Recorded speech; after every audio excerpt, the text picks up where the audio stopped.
Hi, my name is Geert Van Gele and I would like to explain the workings of explosive tonguing, how to safely execute top notes and what breathing accents are. This video is part of a series that accompany the iBook Thoughts on the Recorder, which is available through my webshop kettingbergrecordings.be.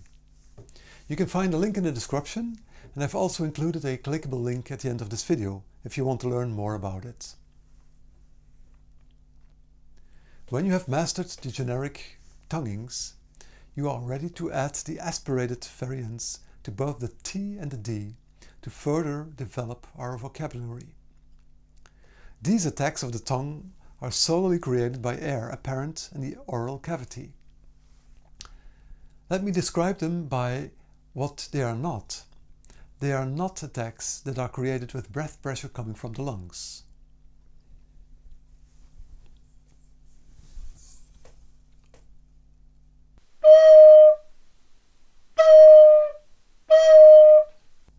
This is attack from the lungs, and now aspirated.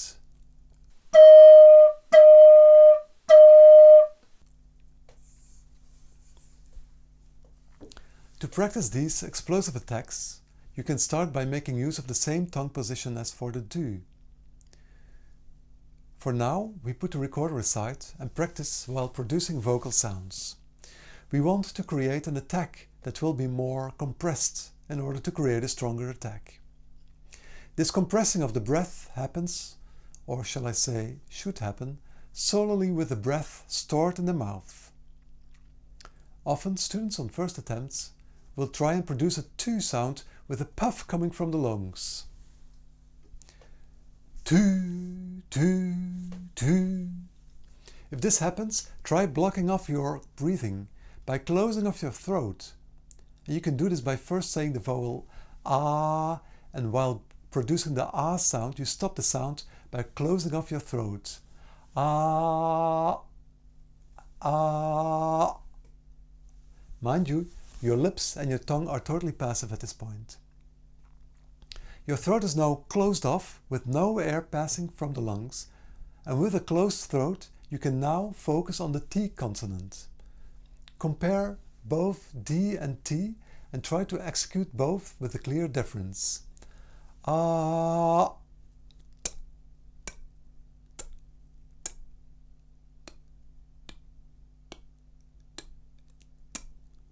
I'm going to do it again. Ah.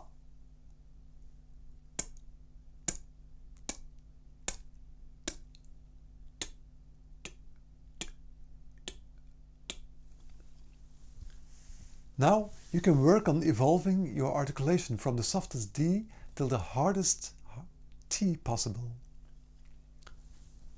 Ah.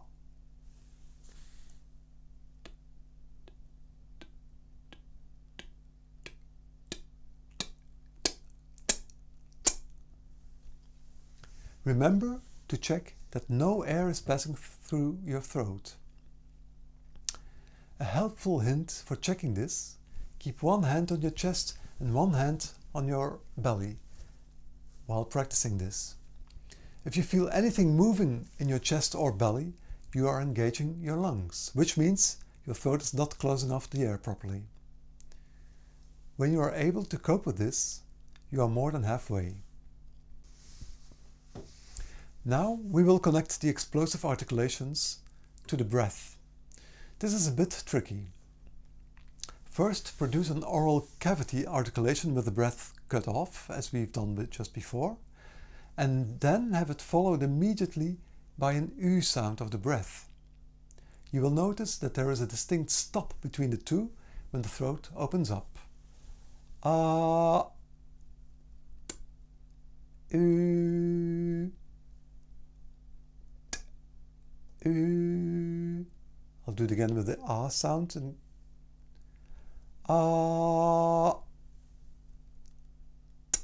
u, u. The trick now is to overcome this stop by blowing through it. Ah, u, u, u, u.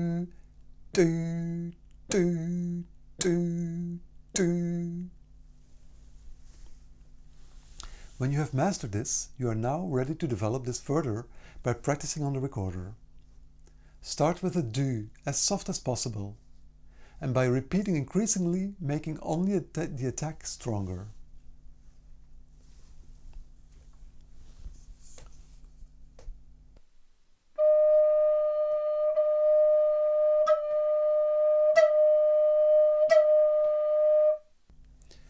It's important to make sure that you keep blowing as soft as possible throughout the whole exercise. The strengths of the articulations should become so strong that the attack alone without the breath can overblow the instrument into the second register and falling back immediately to the soft sound that the breath is creating.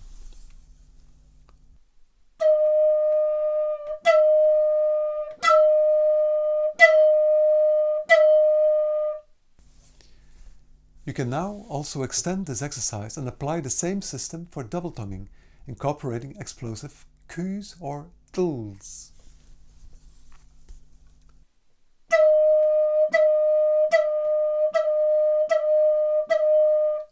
That was D, do, Q, and now do, tl.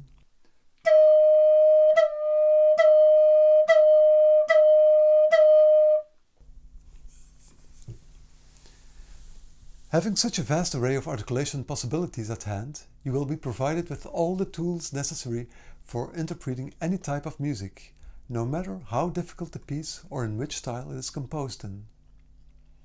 Also, vocal consonants can be imitated more easily because of the available color palette, of which you can now choose from. I'll do one more time the whole array of possibilities, going from very soft to very harsh.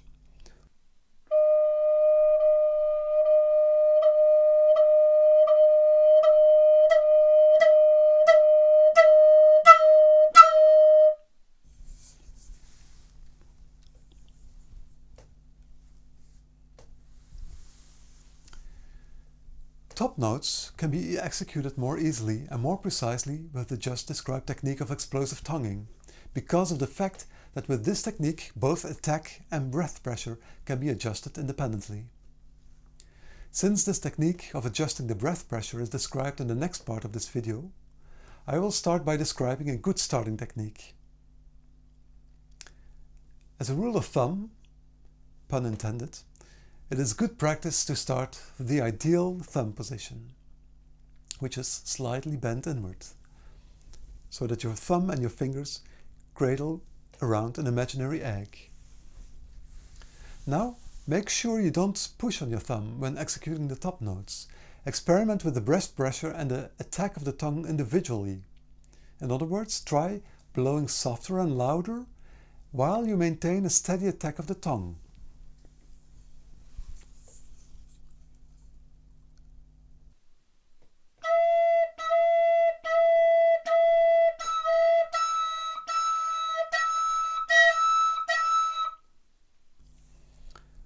Reversely, try altering your attack between soft Ds and harsher Ts while maintaining a steady airflow.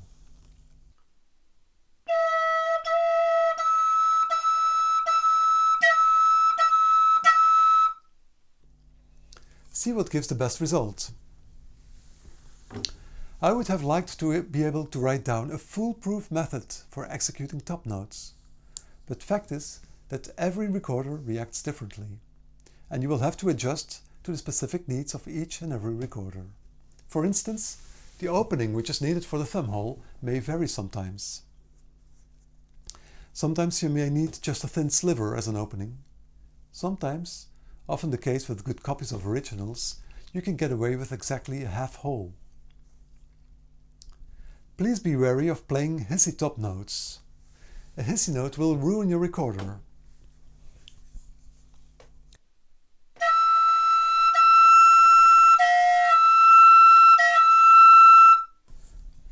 Why am I doing this? A hissy note you will have to clean up by blowing differently. You can find more information on how to create beautiful sounds in video 4, which covers playing in the recorder. In videos 17 to 20, sound production as a whole is being discussed, Or you can find many more details about this in my book, of course. Lastly, breathing accents. At the other end of the spectrum, bottom notes can be more powerful by adding stronger attack.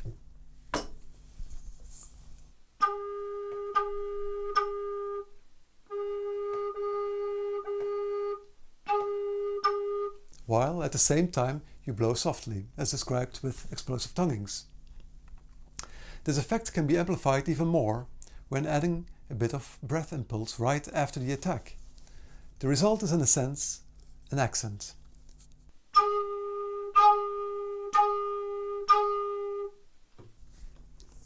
The attack adds some chiff to the low note to mark the start of the note. The breath pulse will make the note a lot stronger sounding, but also it will raise the pitch far more than you want if you would sustain the amount of breath. Let me show this slowly, what happens. So first you play the attack, you raise the pitch by giving a breath pressure, and then you drop the breath pressure. By immediately dropping the pulse to the normal breath pressure, the ear will perceive the note as being in tune.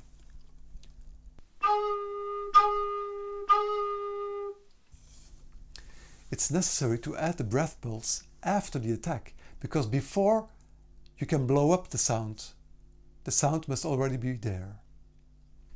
If you try to blow up the sound at the start of the attack, you will definitely overshoot the note well into the next octave.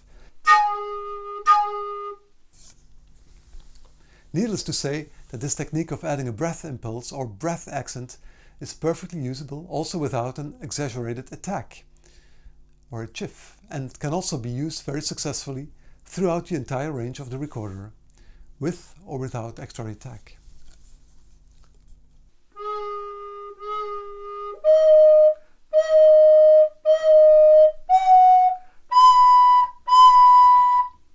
Do it one more time slow.